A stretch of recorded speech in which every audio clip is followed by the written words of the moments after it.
Hey, Mailman here. Got an issue.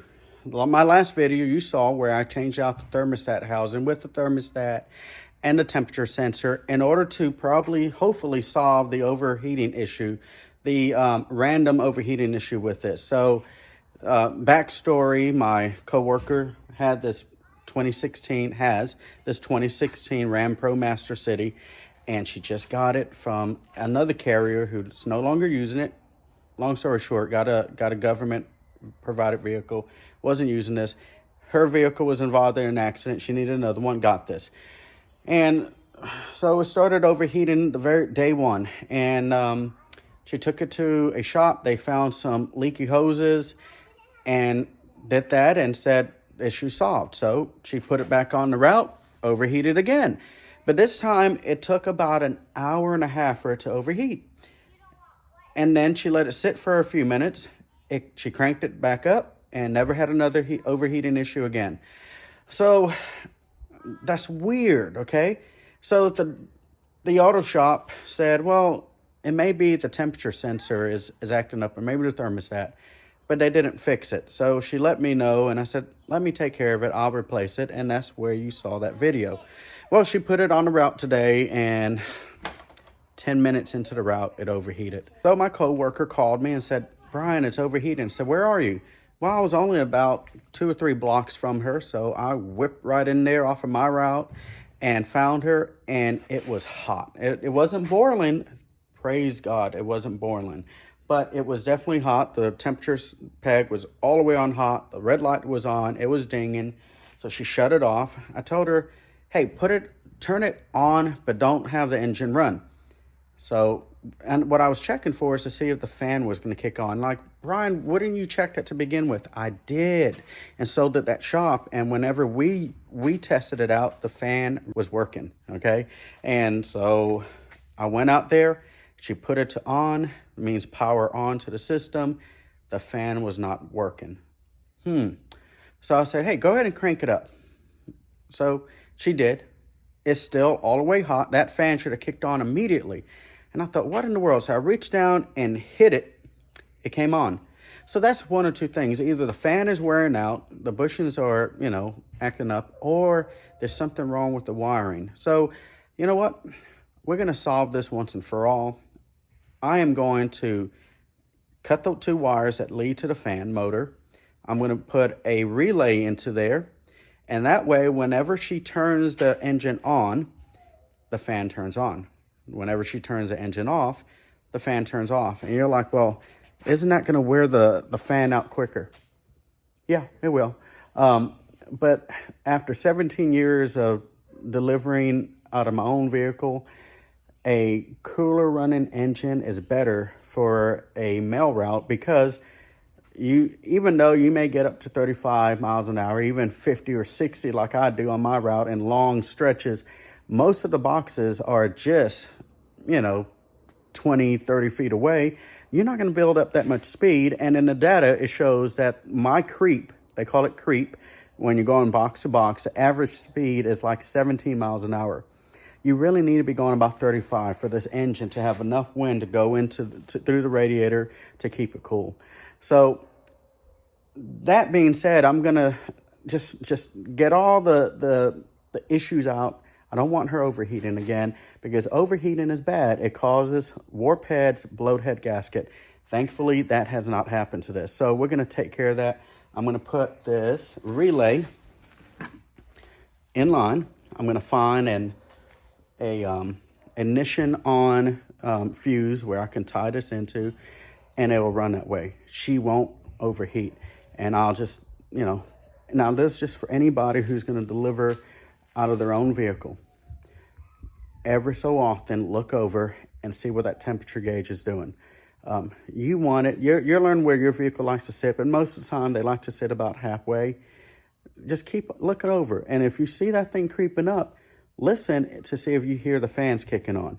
If you don't hear the fans kicking on, something's wrong. Okay, so let's go ahead and tie this in. Okay, so here is the familiar engine bay of the 2016 Ram Promaster City. And here's the radiator fan. Now it does run. It's not froze up. It's not loose. Here's, let's see if I can get you to see the wire down there. I'll get a little closer. There it is. So I'll follow that up and around and basically came out with this. It's tied in over here, and I just went and cut it up here. Now, the reason I decided to cut it up toward the top, I could have cut it out down to where the fan connects. There's like a connection that goes in there. You can see it right there. I could have done that, but it's way down there. Also, if I have to replace this fan, which you will have to eventually replace a fan, I won't have to undo my relay to it. I can just unhook it, put the new one in, tie it into it. So I'm gonna tie into these two. One of these is the negative, the other one's the power. I'm thinking this is the sad one. No, this is the power. Black is normally power in the vehicle, and this is gonna be your ground, the yellow. So we'll see that, and we want the air to be pulled from the grill. And so if I can turn that on and I feel air blowing this way, that's what we need. Invest in some tools. This is a wire crimper. Works way better than just using cutting pliers. It wasn't that much. I got it at Harbor Freight, and it just makes a really good connection with these butt connectors. It's real easy. I got a blue line here that I'm gonna line up with this, and then I'm just gonna crimp down with everything I have.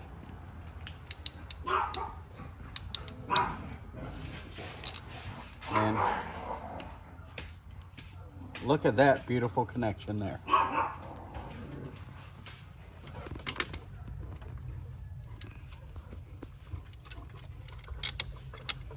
Since this has this wonderful junction box here, I'm going to tie into one here,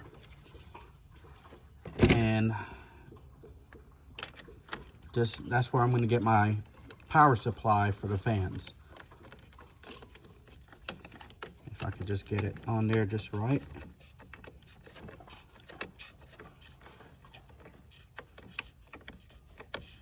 Now the key is not to tighten down so much that I actually snap the connection.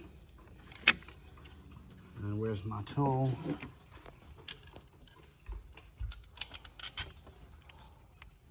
Do not touch metal with this, or you're gonna have a fireworks show. Okay, snug.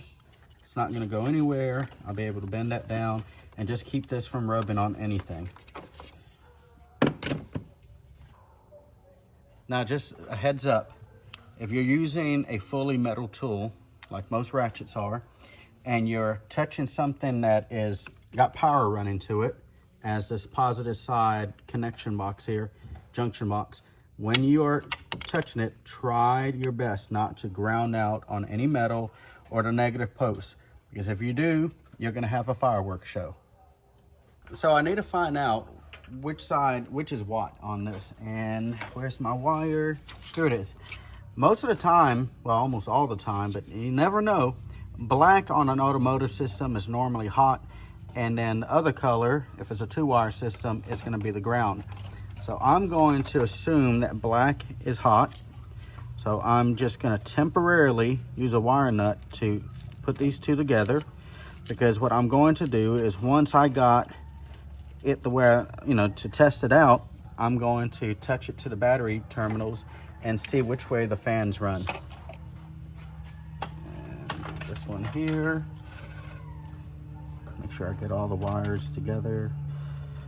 And like I said, this is just temporary. I just want to make sure before I do the final connections to know, what is what. And I'm going to turn them away from each other and keep them away from metal. All right, so here's hot. So I got my, oh, look at that, came off. Do, do, do. Okay, if I have it right, we're gonna have air blowing toward the engine. There, and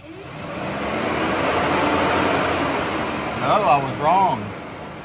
Okay, so I'm gonna let that fan slow down. I'm gonna turn the wires the other way and see what happens. Well, we already know the fan works. So obviously it was whatever was telling this thing for the fan to kick on. Okay, let's try it again. There we go. So that means that black is the ground and the other color is the hot. Every automotive company is a little different.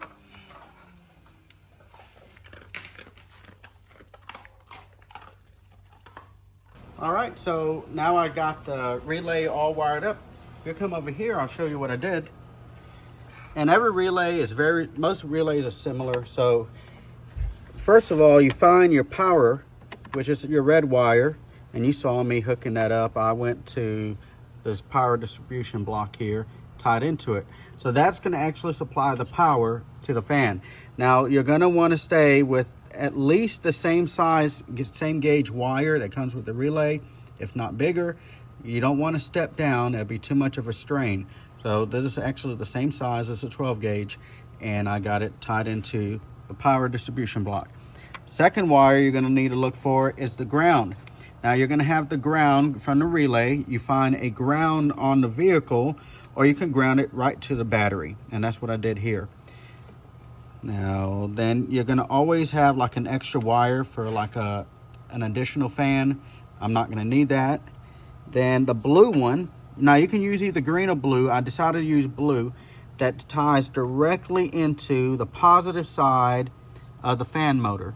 And there it is. And then one other thing, you take the negative side of the fan and you run its own ground wire. And I found this handy little stud down here that was already a ground and goes right to the frame. Can you see that? Where is it at? Right there. See that? I went and tied the fan motor to that with the same gauge wire. And now it's ready to go. The last step, the very last step, is this white wire. Sometimes it is green on your relay. Your relay will tell you. This is the, all right, turn on wire. So I tied in a really thin red wire. It doesn't need to take much power. It's just enough power to say turn on. And I went into the fuse box and found a fuse that is power on with the ignition on. All it is just to say turn on now. And what this fuse right here below this 40 amp fuse is the rear power supply, the power outlet. No one's going to use that on this, so I tied it on there, made sure, verified with my test light that it only comes on whenever the switch is on. And so I'm going to close this up, and then, well, let me go ahead and turn the engine on, and you're here and see the fan.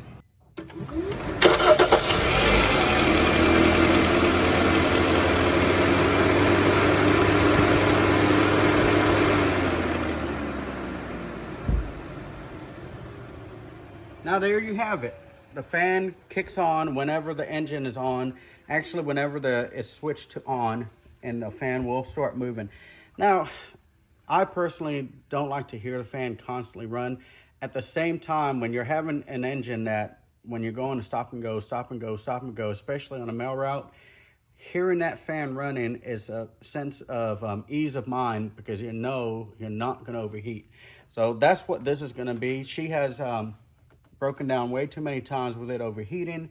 So this is just the next best option, other than still just guessing and trying to figure out what's wrong with it. But I mean, it's not a head gasket. It is whatever it tells the fan to kick on is not doing it in time. Something's wrong with it. And I believe this one's computer controlled. So we're just gonna bypass that and run this fan this way. So Mailman Mechanic, I'll see you at the mailbox.